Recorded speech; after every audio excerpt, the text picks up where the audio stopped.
Hola, bon dia. Un dia més vaig a presentar-vos una obra nova. L'obra es diu Lucía, Minerva i Europa Anguissola jugant a l'escacs. Obra de sofonisme Anguissola, amb unes dimensions de 72 per 97 i la podem trobar a Polònia. És una obra idíl·lica, una obra jugant a l'escacs que ens va permetre viatjar en el temps i també en la imaginació. Obra que podem trobar.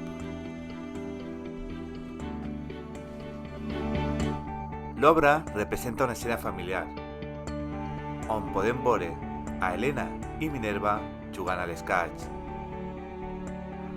Destacar el xoc de mirades que no es creuen. Tots els personatges miren, però ningú se mira fixament a cadascun d'ells.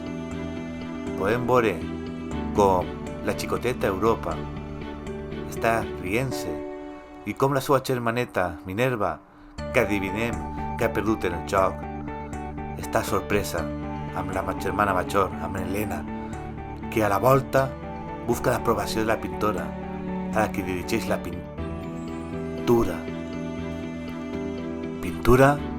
on apareix també la serventa.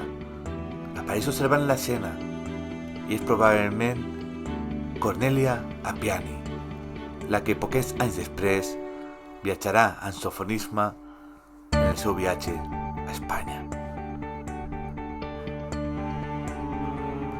El pare de sofonisme, Anguissola, era un noble de Cremona i es va preocupar moltíssim perquè les seues filles tingueren una educació molt alta amb l'art i la literatura.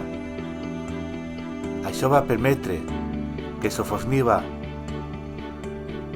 fora una gran retratista en un món on les dones poques podien fer, i Sofoniva se va obrir camí a la cort de Felip II, on ens va deixar aquesta magnífica obra per a poder gaudir, viure i sobretot observar com l'art ens fa somiar, volar i descobrir magnífiques persones com va ser Sofoniva Anguissola.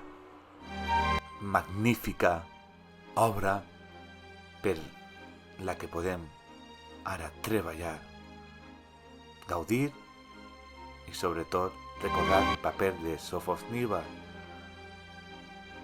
Anguissola a la història. Gràcies i que vagi molt bé a tots i a totes.